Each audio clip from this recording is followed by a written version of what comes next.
My name is Ron Carrico. I'm with the San Diego Air and Space Museum. Today is November the 17th, 2016, and I'm with Alfred M. Gordon, who is a command module pilot on Apollo number 15. He's here in town in San Diego today to be inducted into the San Diego Air and Space Museum Hall of Fame, and it's about time, I might say. Mr. Gordon has written Colonel Gordon has written 2 books. 3. Wow, there's one more coming out, right? Nope, I've written 3 already. Oh no, well, okay, I was wrong. Okay, first one was a book of poetry that I wrote, okay, which has been published, and that's called Hello Earth, Greetings from Endeavor. Then I wrote a children's book, which I did with a fellow by the name of Fred Rogers, who had a very popular children's television show back in the day. And then the 3rd book was Falling to Earth, and we are now starting to work on the next book. And Francis told me it's going to be great. He said he heard stories he'd never heard before. So Francis is getting excited about it, I think, about writing this book. He was pretty excited about doing the last one, but I think now with the new book, I think he's getting excited because there are a lot of things that don't normally come up in conversation that I think you're gonna see in this book. So I think it'll be fun. The Apollo mission and the efforts to get to the moon are largely completely forgotten by most people. Everybody says, "Oh yeah, it was that guy. What was his name? You know, yeah, Buzz Lightyear, wasn't that he? You know, that sort of thing." And it really is sad. You've been a highly successful person, and it has a lot to do with your grandfather and your father. Yes. Can you tell us how that impacted you? Because you've been a hard-working guy all your life. To be honest with you, Ron, I have made my own way since I was 12 years old. I started making my own money when I was 12. I pretty much single-handedly ran the farm, milked the cows, raised my own corn, went out in 30 acres of hay, and I mean, a typical small farm. Had a tractor that I used, and I'd be out there in the summertime all summer long. Before we got that farm, when I was younger, I used to go to my grandfather's farm and spend the summers with him. And he probably had more influence on me than even I kind of give him credit for. And your grandfather's farm was pretty much without electricity, wasn't it? It was what? Without electricity. I mean, it was pretty much... Oh, no. It was a pioneer farm. No electricity, no plumbing. It had an old hand-crank telephone with 6 other people on the line and that kind of thing. Oh, yeah. There's no indoor plumbing. We had an outhouse, which in the middle of the winter was kind of tough because we had to walk about 100 feet to get to the outhouse in the middle of the winter. Yeah. But what I learned from him, I think kind of always stuck with me, and that was a sense of responsibility, a sense of taking care of those things that are dependent on you. In his case, it was mostly farm animals, but that also applies to people and all kinds of other things too. You develop a sense of responsibility for the people that report to you. So you excelled in high school. I wasn't even in high school yet when I learned all that. But you did excel in high school, which allowed you to get a scholarship to college and eventually go to West Point, the Army Academy. Well, that's right. What happened? High school. I did well in high school. I was okay. I was student body president and had good grades and had a very loyal high school principal to me, who was almost like a second father. Earl Holman was a wonderful man. He was the principal of the high school, and he worked with me to get a scholarship. What was the college? The college you first went to for the first year? University of Michigan. Okay. And then, but you were actually from Jackson, Michigan. Yeah, I'm from Jackson, which is about 30 miles away from the university. So now you get into to West Point, the academy. Well, got a scholarship to Princeton, as a matter of fact. I was awarded all expenses paid scholarship to Princeton. And about 2 months before graduation, Princeton, in going over my records, saw that I had never taken any Latin in high school, and they required that as part of their scholarship deal. So that scholarship went away, and my principal then scurried around and got me a 1-year scholarship to the University of Michigan. So I went over there, but I was more into music than anything else. So I had played the piano all the way through school, fact, I played in a band on weekends, and I was going to pursue music. But I realized that year that my parents really couldn't afford to continue supporting me in college. There were 6 of us children in the family. My dad worked in town, but we were not wealthy by any means. We were sort of middle class, if you will. But there wasn't enough money in family coffers to send anybody to school. If we were going to go to college, we had to do it on our own. So, in talking to a classmate of mine at school, and his father, his older brother had gone to the Coast Guard Academy. So I talked to his dad, and he said, you know, this is your way out. I mean, it doesn't make any difference which academy you go to, but apply for all of them. And if you get into one, you're golden, because it won't cost your folks any money to send you to school. So I did. My dad and I went down to our local congressman and talked to him, and he said, look, I will help you any way I can, but you're going to have to do it in a competitive exam throughout the state of Michigan. So I took the competitive exam, and the upside of that was I got an appointment to West Point from Senator Vandenberg back in the day. So, and you've probably been to his Air Force base since. Oh yeah, yeah. And I knew his son. So so you go to Academy, and at that time, you graduated in 55? 55, right. And then you chose the Air Force over the Army. Mm-hmm. Not that it's relevant. Well, so many people I've talked to that are your age, flew with barnstormers, are always wanted to fly. yeah, yeah. And you was sort of like, oh, that's cool. Right? Well, I have to tell you, I chose the Air Force for probably the wrong reasons. I had 2 tactical officers at West Point that became very close to me. I thought maybe promotions would be a little better or something like that, but I hadn't thought that much about flying.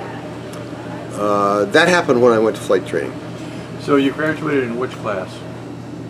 Flight training, 64C, or No. 57, I'm sorry, 56, I think it was 56C. You're the first person I've ever asked that didn't just go like that. Everybody. I don't remember. Isn't that funny? Well, Maybe that's a function of age, Ron. Well, you've accomplished an awful lot of things. I mean, you've accomplished a lot. I mean, and traveled a lot. Well, it kind of all started with flight training. And you did well in that because you got a fighter on a flight training. Oh yeah. Well, I had an instructor. I don't remember this in the book. My call sign for my instructor. Okay, I had an instructor. It was Old California Eastern Company.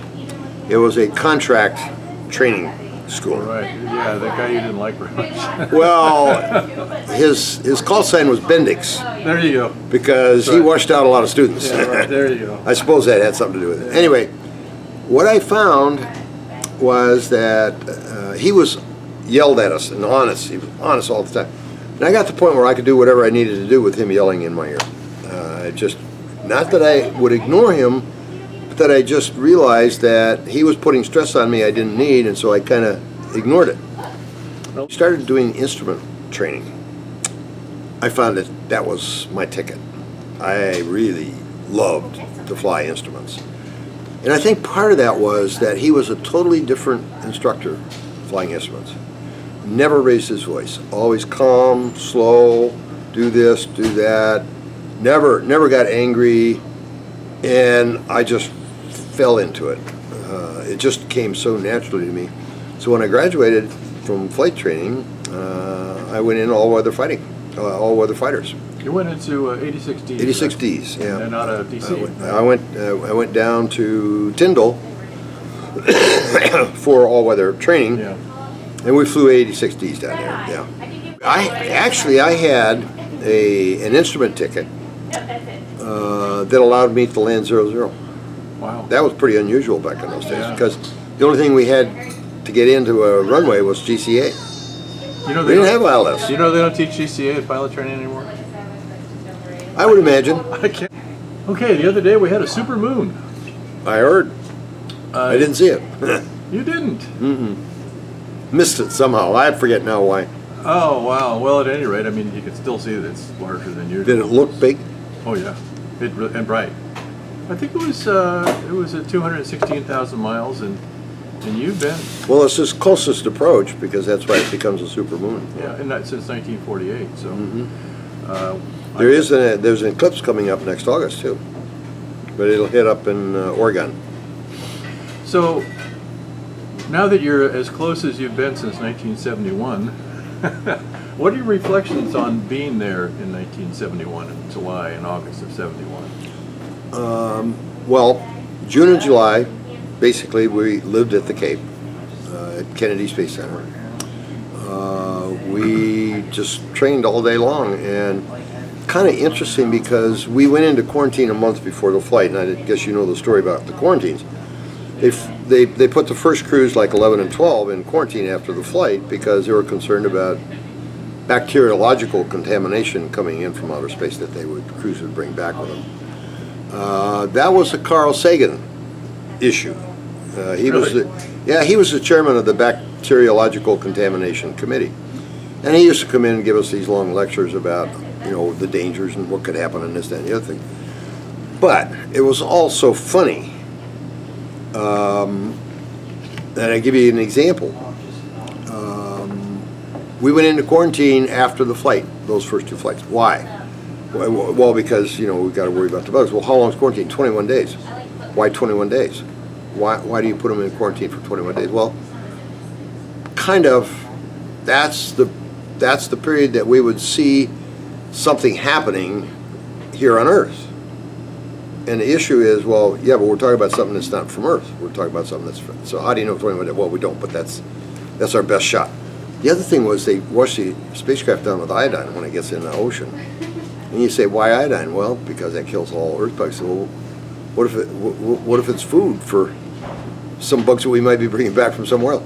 Anyway, it's all kind of funny. And so we ended up going in quarantine a month before the flight, not because of bacteriological contamination, but because Ken Mattingly had been taken off Apollo 13 Right. because they suspected he had the German measles, and they wanted to make sure that month before the flight, we didn't catch something that was going to take us off the flight. So we went in So now, when you quarantine. were back up on 12, were you put in quarantine as well? No, we didn't. No, the quarantine on 12 was after the flight, as I recall. Okay. We didn't have quarantine before the flight. Well, we did on 15. We had it before the flight. So now the training you received, you were really instrumental in developing the Apollo spacecraft itself. Because if people don't remember, I'm sure, but Apollo 1, we had a fire in the Apollo, and 3 astronauts were... Yeah, what happened in killed. '67? We had to fire Apollo, what they call Apollo 1, where we lost Gus and Ed and Roger. They formed a group to go back and re-engineer the inside of the spacecraft. Basically for the flammability, that's what we were looking at. And you are an engineer. Oh yeah. So that's why you became instrumental in this. Yeah, there were two of us, Jack Swigert and I were the two that spent basically a year and a half at Rockwell and Downey going through all that. Redoing all the materials, looking at all the malfunction procedures. We did a lot of work in that year and a half. Tell me the truth. Was the coolest part of the job having your own T-38 to go back and forth? That is the coolest thing in the world. That is the one thing I remember with such fondness about the program, because I could call the flight line and say, I need to go to Detroit. I need a T-38. And the only response I get is, when do you want to go? And I say, well, I'll be out in about an hour. Gorgeous airplane, But gorgeous. one thing you said, you indicated in the book that you go up and do acrobatics and do spins with it, but No. you can't Never did spin spins in a 38. No, you can't do spins in a 38. No, you When can't. I read that, I went, no, you can't do that. I don't recall saying that in the book, but yeah. It's sort of like, oh, We did acrobatics, yeah. We did that before the flight. oh, of course. And we did that because we wanted to train our inner ear. So we did all kinds of unusual positions in a T-38 as best we could to kind of shake up the inner ear, because we knew that when we got into space we didn't have gravity working on it. We're going to have to be conscious of what the inner ear is telling us with respect to stability. And I think it helped. I think it did help us. Now, talking to Rusty Swiker, of course, he had the unfortunate experience of getting sick, getting airsick. Mm-hmm. And he told me that about 40% of the people that go into space get sick.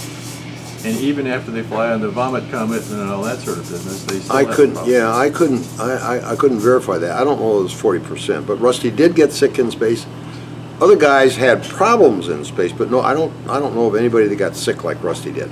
And his was more what I would call motion sickness that he couldn't control. He said what happened was he was fine for the first 3 days, but as soon as he put on the suit, then he was in trouble. Yeah. And over the night, when he was out where he couldn't talk to anybody, they were thinking, I think I can do it. You know, him and was it McDivitt talked about it, and he said, you know, I think I can do it. So we got out because he knew that they weren't going to meet the mission. Well, you know that Rusty became a guinea pig. Yeah, for 6 months, or 6 months of his life. And he never would fly again either. You named your ship. Yes. Endeavor. Right. Why? Okay.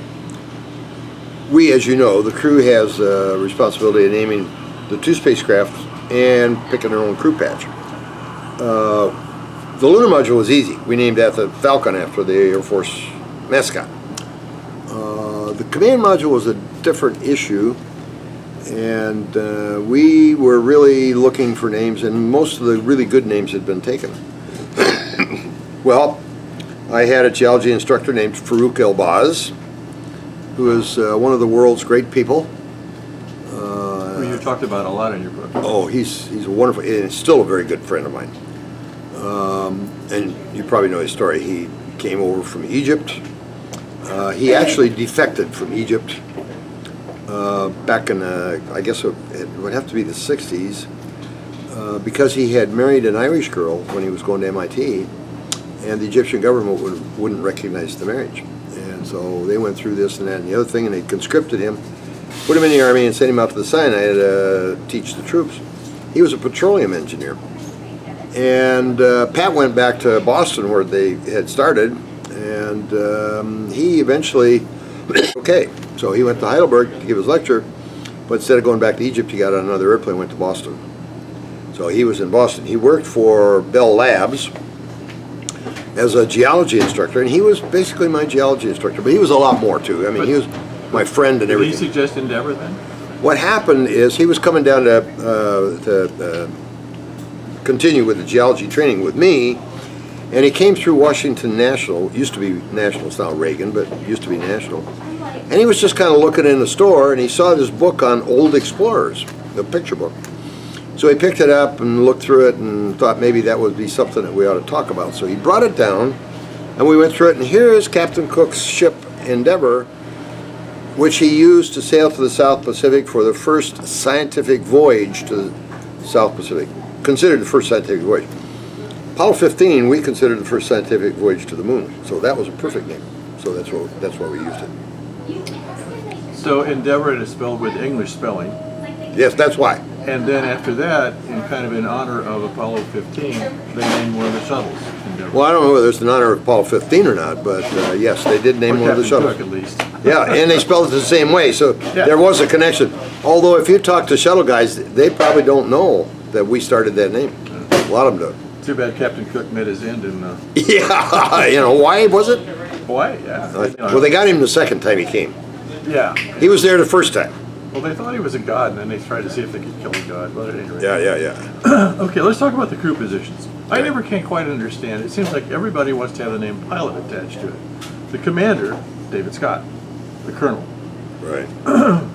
The lunar pilot was James Irwin. Mm-hmm. Lieutenant Colonel James Irwin. Right. The late, I should say. Yeah, right. And apparently a great guy. He was. We were office mates for a long time. He was a really close friend. And then, of course, you were the command module pilot. Right. So, when you look in the cockpit of the Apollo, we have an Apollo 9 at the museum, you know. Right. And there's 3 seats. Yeah. Who sat where? I sat in the left seat, Dave sat in the center seat, and Jim sat in the right seat. Now, in your book, at one point you mentioned sort of changing seats. Did I misunderstand that?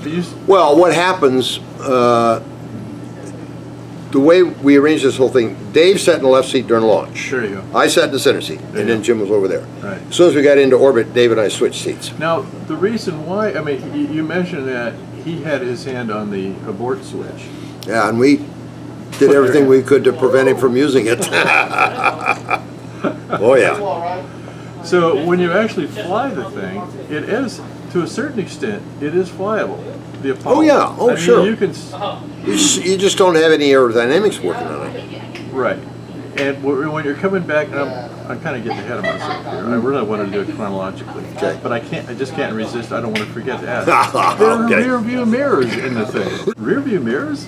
You can see them. I mean, what are they there for? Rear view mirrors. What do we have rear view I got mirrors a picture of them. It's like I saw those things. I what in the world are those things for? for? Rear view mirrors. Were they outside? Inside? No, they're inside. They're in the cockpit. They're fairly large too. I don't. Huh. That's a good one because you got me. You got me cold. I don't know. I don't recall any rear view mirrors. Well, when you go We down might there, have had mirrors. there's two controls. There's one on the left and one on the right of the pilot seat. Right. There's a translation control on one side and an attitude controller on the other side. Yeah, this is a picture of the mirror here. It doesn't. It's kind of hard to see what it is. It's that square thing. It looks like it's set up here. I think there were two of them in the cockpit. Somebody added that. That wasn't in our. We didn't have those. Somebody at the museum put that on. Well, look at the arm that holds the mirror. I mean, that's not something that we would have in a spacecraft. See how thin that is? One of the things that's impressive to me, it's not just impressive, it's ridiculous, is the performance of this thing. In 9 minutes, you're 400 miles downrange after takeoff. 9 minutes and 21 seconds, 367 miles downrange at 38-mile altitude. Yeah. Wow. Well, that's kind of misleading though, because you start out 0. When we lifted off, we didn't even know we were off the ground. Launch control had to tell us. It took us 12 seconds to pass the launch umbilical tower. And the reason why? We're so heavy. We're the heaviest launch in the program. I don't know what the actual launch weight was, but I know it was over 6 million pounds. It was 6 million pounds, what I read, and it was at about 7 million pounds of thrust. 7.5 million pounds of thrust. Right? And burning fuel at the rate of, 18,000 pounds per second. really, I've read 29,000 pounds, but 18,000. Well, I've always heard 18, so I could be 29 for all I Well, know. a lot. There's a lot of fuel. The fuel lines in that thing were 18 inches in diameter. They said here, to fuel to parking orbit was 3.4 million pounds. Oh yeah, oh yeah, oh yeah. It takes a lot of fuel to get that thing up. And our parking orbit was very low. We only went to 95 miles. See, all the others before us had gone to like 120, 130, something like that. Okay, that was actually, was it the We third? didn't have enough fuel on board to go any higher. Really? Mm-hmm. Well, that helped you have more payload on the moon? Well, that was the whole point, because we Yeah. had the rover and we had the sim bay and a lot of heavy stuff that we carried.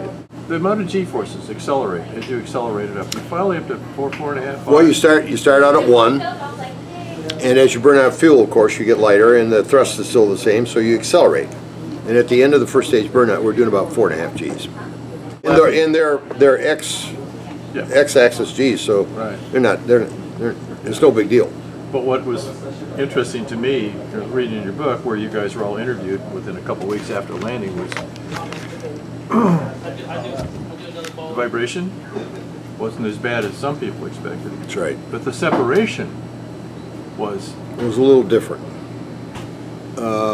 We had been told a separation sequence, which was not the way it was in real life. Separation sequence was supposed to be thing shuts down, explosive bolts release the first stage, and retro rockets pull it back. In our case, the retro rockets fired after the shutdown. Retro rockets fired, so we're going 4.5 Gs one way to half G the other way. Yeah, Kind kind of a surprise for Jim and I. Well, But it wasn't for Dave. You know, Bill Anders lives in town here. I've Yeah, never oh yeah. I've never. Bill's a classmate of mine, by the way. Well, yeah, yeah. And he Except he went to the Naval Academy and I went Yeah. to West Point. But we went through flight training together. Yeah, we've been friends since 1954. Bill would only do interviews to be a nice guy. He doesn't need it. He doesn't want it. He's very, very comfortable in the life that he has. Well, one thing I thought was real interesting, and this relates to what we were just talking about, is he said that when the first stage shut down, his arms flew up like that, and when the second stage lit, he hit his face shield with his hand and he broke the shield. So Rusty Swikert said when they got in and strapped in, they really tightened them down. And so he and was it Collins? Was that who was with him? They loosened their straps. Oh, he and Dave Scott? Yeah. Yeah. And when they loosened their straps, yeah, Scott. When they loosened their straps up, as soon as the first thing shut down, they butted the instrument panel. Oh, well, we had the same thing. Yeah, Jim and I. And then he said, but then I said, well, then I told him what Aldrin had said, and he said, man, he never told us that. Well, we got the same thing from Dave. Dave said, geez, guys, I forgot to tell you about that. Yeah. But Swikert said that he thought part of it was that the fuel canister basically collapsed about 8 inches and basically acted like a spring because the fuel cells were all empty by then. So. I don't know about that. I think when you go from 4.5 Gs to 0, something's going to happen, and you're. Okay, so now you'd never been in space before, but you'd been you've done a lot of 0G work. So what is it actually? And you know, I hold the record for the most 0G parabolas. Really? Mm-hmm. Maybe, we do have time? A parabola is KC-135. KC-135, a guy by the name of Harry Andonian, who was an Air Force pilot, test pilot out of Wright Pat. They came down to the Cape, and we were going to do some procedures that I wanted to do. It had to do with bringing the canisters back in, the film canisters. So we got in a KC-135 and we... Maybe you better explain that. Okay. On the way back from the moon. On the way back, this side of the moon, on the way back from the moon, I did this spacewalk or extravehicular activity, and that was to recover the film canisters from the 2 large cameras we had in the service module. We had to practice that particular event, and we did it in the 0G airplane.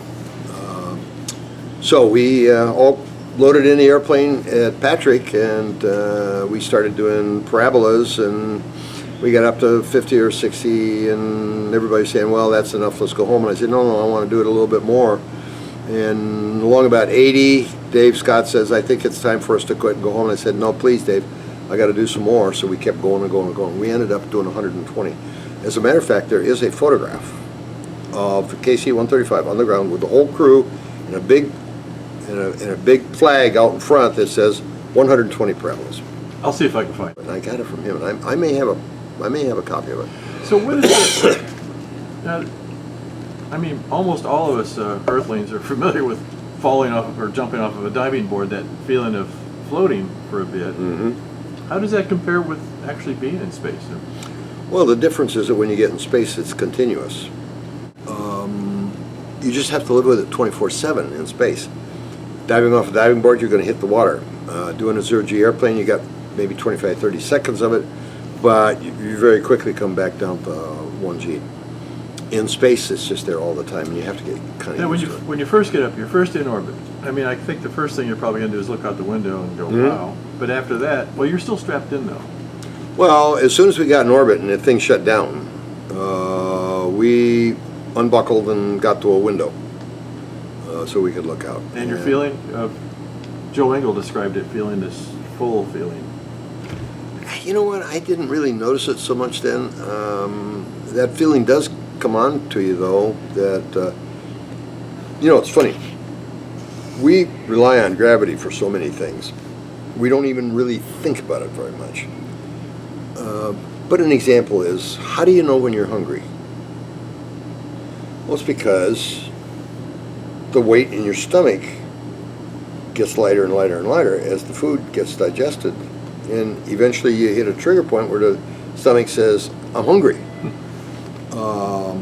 We go to sleep at night. Very simply put our head on a pillow, and the thing that keeps it there is gravity. So we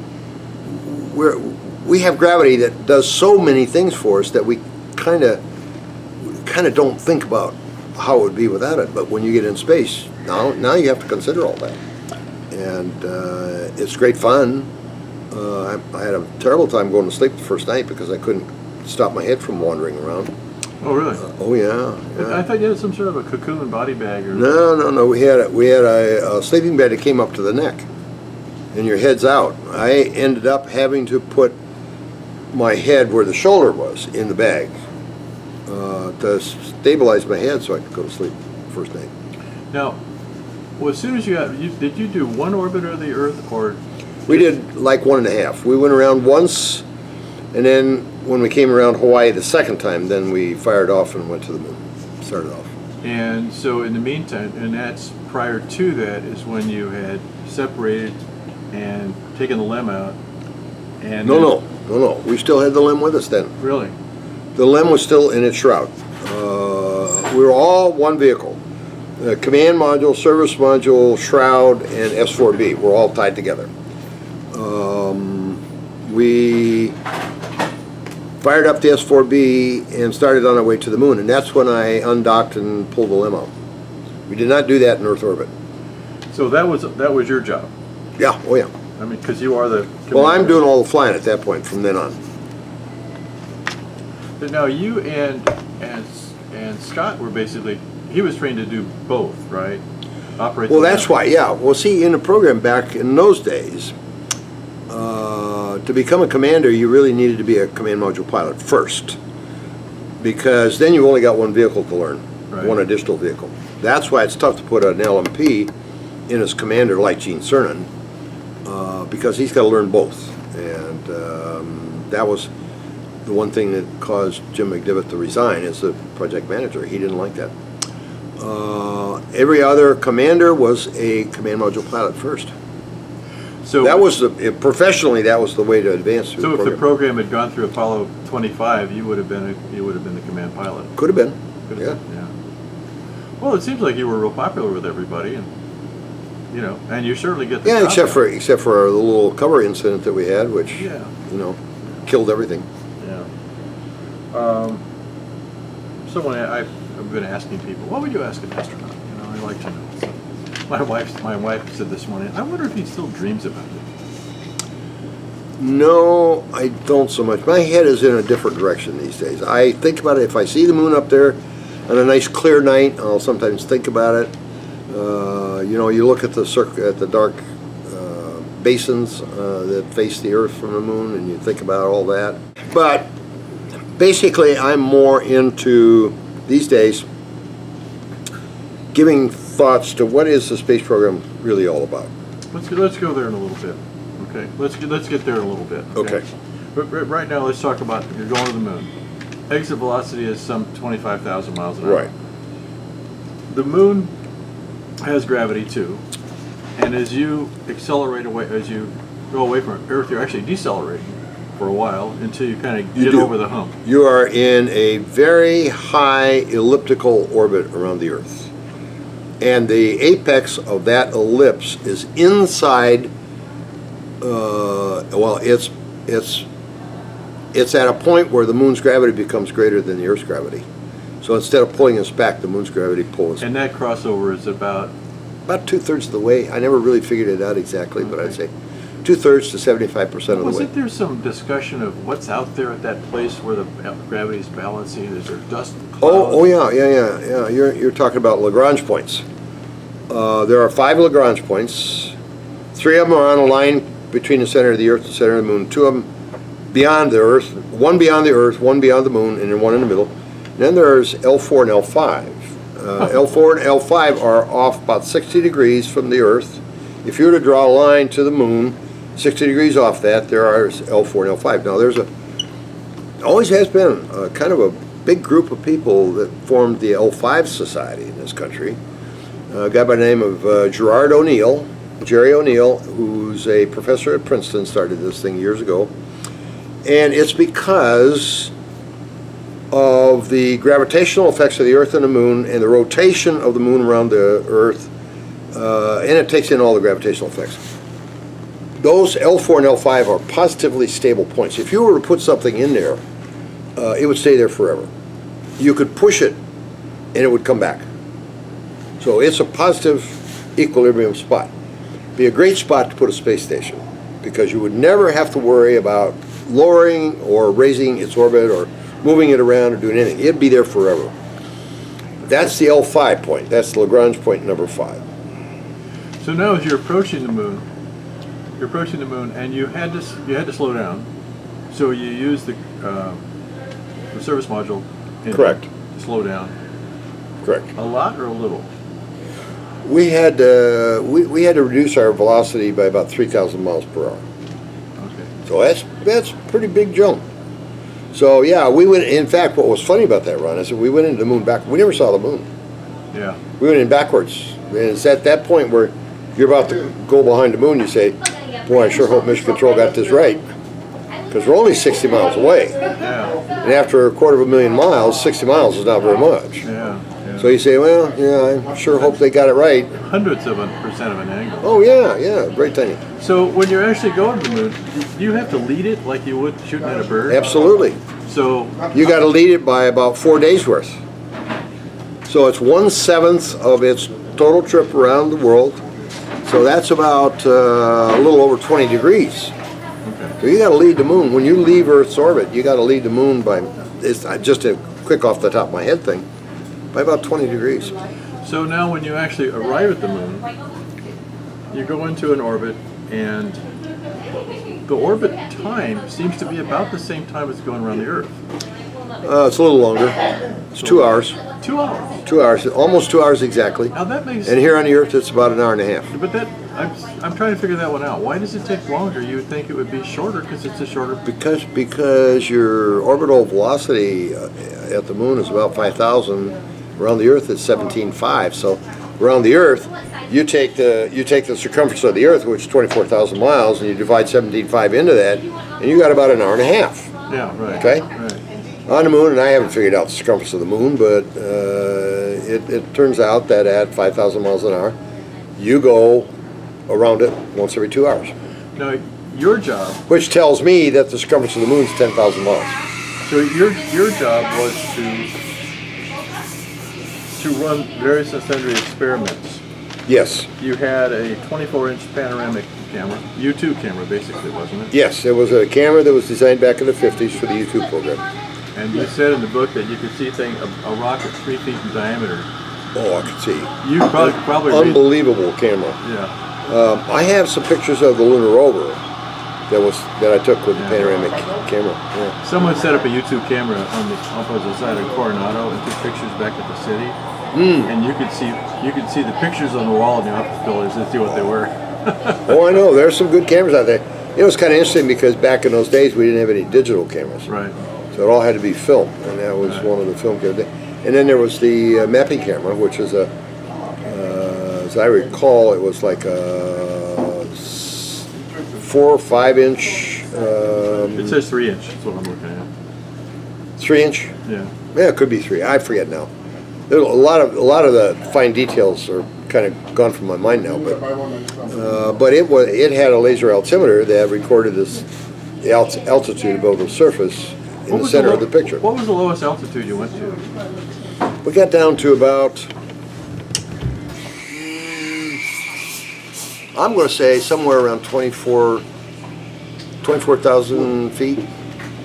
Whoa, that's not much higher. But that doesn't really. That's only half the story, because we had to fly over a mountain that was 15,000 feet high. Yeah.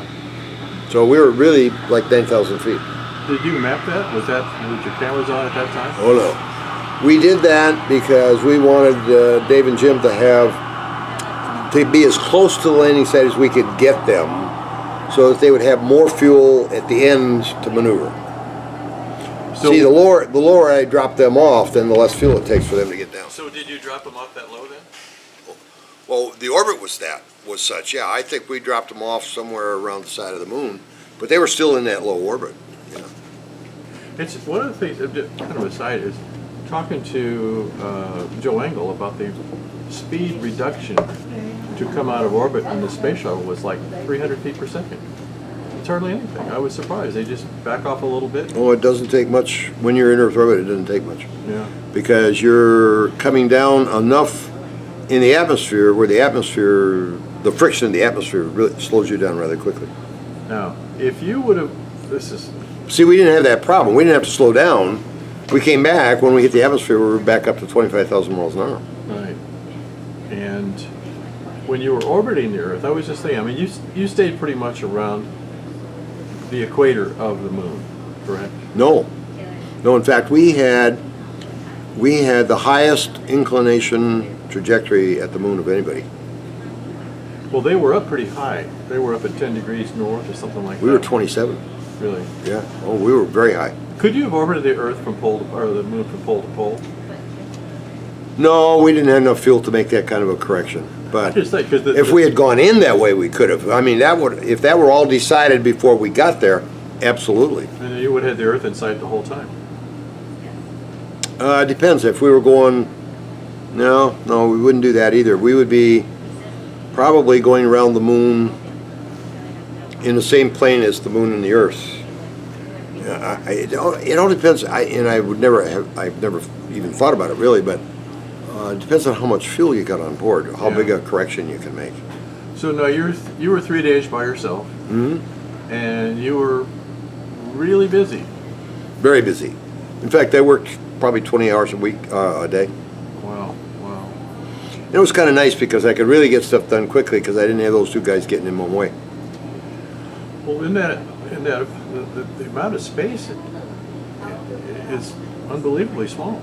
I mean, how many cubic feet do you have? Maybe 300 total? No, we had 220. 220. That's but just in the module, just in the command module. Right. And then the LEM was, Oh, even smaller. yeah. It's like 100 and maybe 175 in limb. I don't think I've ever heard exactly how much cubic footage there was in the limb, but we had like 220. Now, Well, the Gemini had 75 and Mercury had 45. So I think it's actually kind of, we probably should have talked about it, except for limitation of time, is the progression that was necessary to get to the scientific Apollo 15 with Mercury going. Then Gemini, can we rejoin? Can we Yeah, get yeah. together? Apollo 15. Gemini, the Mercury program was established to do certain things. Like one, can we get a guy in space and bring him back alive? Two, can we go into orbit around the Earth? Number three, how long can we stay up there? Those kinds of things we did in Mercury. But when Gemini came along, now they really focused on perfecting all the techniques we're going to need if we are, in fact, going to the moon on a protocol called Lunar Orbit Rendezvous. There were all kinds of different ways. We could have done Earth orbit rendezvous. We could have done direct landing. But the lunar orbit rendezvous technique was the one that was established, and probably the most efficient in the end. Anyway, This is what Buzz Aldrin worked out, wasn't it? Wasn't he instrumental in working out the rejoining procedures? he had written his thesis Right. at MIT on rendezvous, and he was called kind of Mr. Rendezvous. So I'm sure he had an input to it. Yeah. And the way you actually rendezvous. But I don't think he was the one who decided that's what we're going to do. So, but the actual rendezvous procedures, having driven cars on freeways and driven jets in the air or whatever, if you want to catch up with somebody, you just push the throttle up. Yeah. But that doesn't work in It space. does not work. If you do that, you're not going to do yourself any good. What's it do? Well, if you add velocity, let's say you're in orbit and you're behind somebody, and you add velocity, what's going to happen is it's going to raise your orbit Okay. 180 degrees out. Right. So if you want to catch up with somebody, you actually have to slow down. But then That puts you in a lower orbit, which you go in a lower orbit and you overtake the vehicle that's in the higher Right. orbit. So as you get close to it, then you have to add velocity to come up to the same altitude. And so when you actually, the procedure you guys used was different because in previous missions. Well, we didn't have to do any of that. because Dave came right up into the same orbit that I was Right, in. and previous missions, what they did is they had to, well, let's see, I can't remember exactly. I think I'm not sure. Originally, that it was this, the LEM would go into a lower orbit behind the command module and gradually catch up. You get to a certain point, and you add velocity, and you know exactly how much to add to bring you right up behind them in the same orbit. But you being the command module pilot, you're actually doing the rejoin because the other guys are having to stand and look straight up in the air to control the craft. Well, it's even more than that. When they come back into orbit, they're flying a machine that's down to about 2,500 pounds. Oh boy. And they still got the RCS control, the reaction control system, that's designed for the whole lunar module of 37,000 pounds. So every time they touch a reaction control, they're really bouncing around. Yeah. So What are the controls? What shoots out of them? well, they were just like in the command module. There's a translation control. No, I and mean the actual product that comes out of the spacecraft. you mean out of the reaction control system? Is it a hydrogen peroxide or what is the? No, I'm not sure. I know in a command module on the reaction control system and the command module for reentry was hypergolic. Oh, really? And I'm forgetting now. Red fuming nitric acid was one of them, and I forget what the other was. That's kind of dangerous stuff to be carrying around. Dangerous stuff, yeah. So that's why you had to dump everything once you got down in the ocean. Exactly, Yeah. exactly. That could be the same thing, but I'm not sure what the lunar module had. I couldn't tell you. So big But review. the point was that for them to try and maintain an attitude was tough because they were just jittering. Because every time they hit a thruster, it really bounced them. So, Now, I was in a command module, and we still were up to, I don't know how many thousands of pounds. So my thrusters, if I touched a thruster, I get a little bit of motion. So I was basically had the smooth vehicle to fly. And Dave got the motion down in the ascent stage as best he could, and I went in and did the docking. and when the thing walks, then they have. Well, I guess you're both pressurized, but you probably have to equal the pressure. And they come back in. I guess you guys are glad to see each other at that point. Yeah, kind of, yeah. And no, what was it you guys? Had to make them go back and get cleaned up a little bit. But What was that? What was it that you guys like to drink? Some vodka or whatever that was? Oh, well, that was me. I had a deal with my geology guys that whenever we went on a geology field trip, we took a bottle of Oso Negro. There you go. And there was a big joke during the flight that we couldn't get any Oso Negro on the flight. So, I have a million questions I can ask. But anyway, I want to save time for Dylan here. But here, I think this is cool. Okay. All right, you're on. When they're on, well, hold on a minute. So they're sitting on the moon, right? Now, the LEM, the thing that lands on the moon, is a two-stage. There's two pieces to it. There's one part that sits on the moon, it's going to stay there. And the other part is going to separate and go up because it's got its own rocket in it. That's what we were just talking about. But at that time, the Major here did something they probably didn't count on him doing. He played some music. Oh, yes. Was that one of your questions? That's one of my questions. Well, that's one of yours.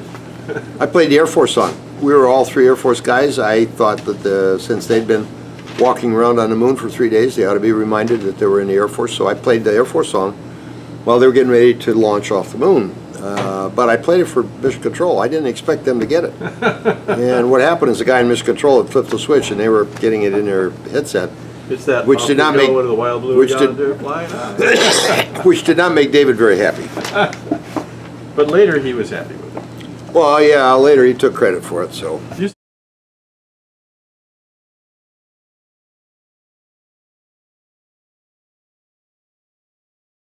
Dylan, this is Dylan Meadows, and Dylan's older brother was here when we interviewed Joe Engel. And so I had his class prepare some questions. Sure. And ready, set, go, Dylan. What you got, Dylan? Oh, what was going through your mind when you're taking off? Not much of anything. When we were getting countdown for the launch, Jim Irwin and I got a little sleep. They had to wake us up about 15 minutes before launch. I wasn't thinking about anything, really. I was just waiting for it to go and kind of getting excited, and it was fun. But I don't remember thinking about anything except keeping my eyes on the instruments that I had to watch, Yeah. making sure that we were in the right track. Do you trust everyone in the spaceship? Did I trust everyone? Absolutely. You did? Trust them with your life, anybody in that spacecraft. And you also trust everybody in mission control the same way. They're a long ways away, but they can sure as heck have a big influence on what you do. Mm-hmm. What was more scary, taking off or landing? Gee, somebody asked me that same question.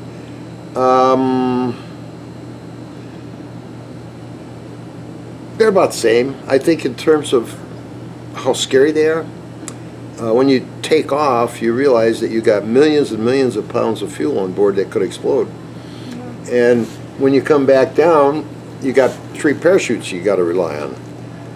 We actually lost 1 parachute on our way down, and so that made the landing a little scarier. The system was designed for 2 chutes, so we were okay there. But as we were touching down, I saw the 2nd chute start to fail. So it was a good thing we got down when we did. So I would say, in terms of how you feel about it and what's scary, it's pretty much the same. Those are the two big events of a flight, is the landing, or the takeoff and the landing. Yeah. Was it hard to like eat and drink? It's a lot easier than you might think. It's pretty much like down here. It's just that we had to be conscious that there was no gravity acting on the food, so if you let go of it, it's going to float around. If it's a liquid, you got to be kind of careful, because you don't want to let any of that liquid get behind an instrument panel, because it could start short-circuiting things. But I think it was pretty much like eating down here. Actually, not that bad. What did the moon look like from up there? The front side of the moon is very different from the back side. Front side's got big dark circles on it that we call the kind of the face of the man in the moon. Yeah. Those are all created by meteor impacts long time ago in history. The back side of the moon has a lot of small craters, but none of the big ones. So it's quite different from the front side. The meteors, if you've ever wondered why we always see one face of the moon, we don't ever see the backside, it's because when those meteors hit the moon, they left a lot of mass under the surface on one side.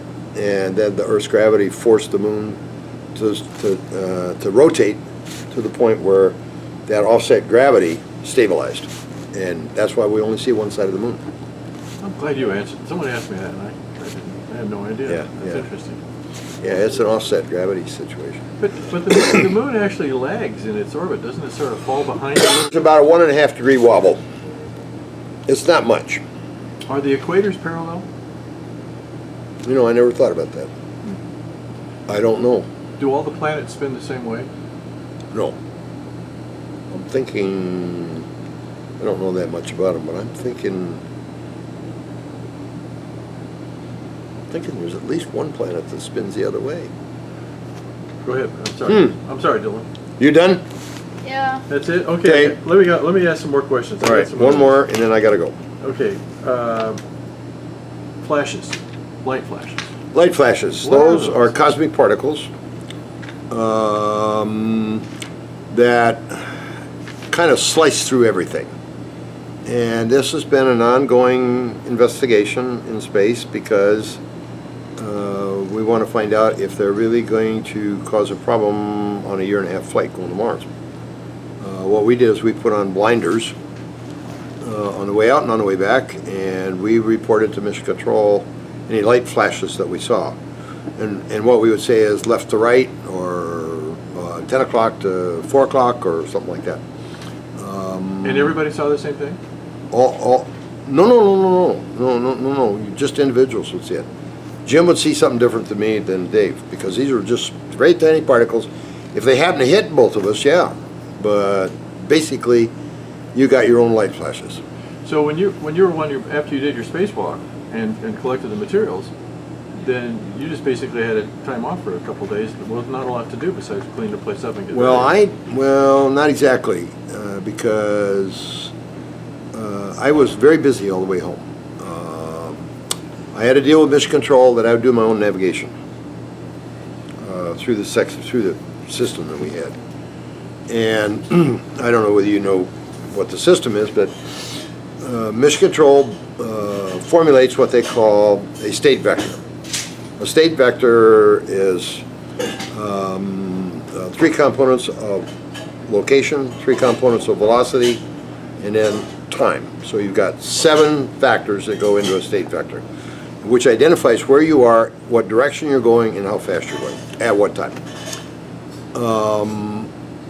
And they do that through radio telescope measuring. They got an angle, and they got a distance, and a relative speed.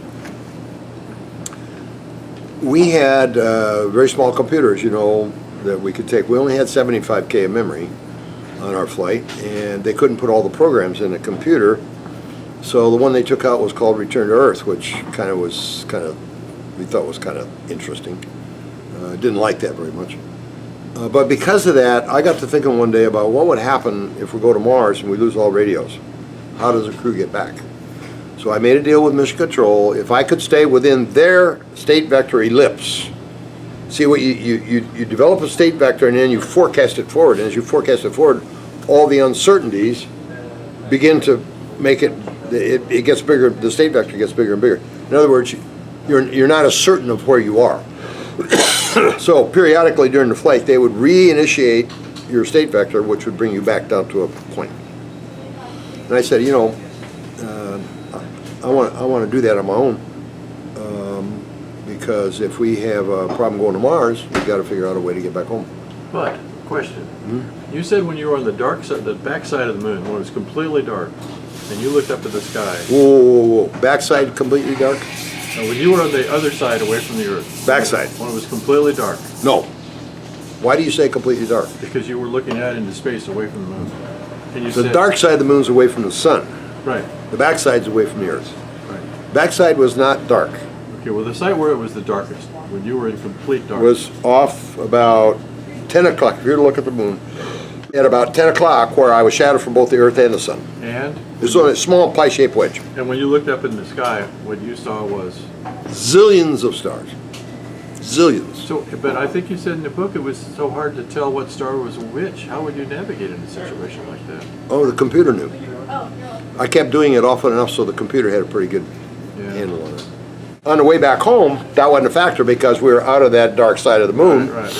And the sun was out there, so I could still, now we're back to normal star pattern. Just thinking in terms of, 2 trillion galaxies out there, which we didn't know at that time, but now we... Well, it's like there are 400 billion stars in our Milky Way, and there are 200 billion galaxies out there. And in fact, 10 years ago, if you'd asked an astronomer how many universes there are out there, he'd think you were crazy. Oh, there's only one. Yeah. Now, they will say, we're not sure. More than a few. Yeah.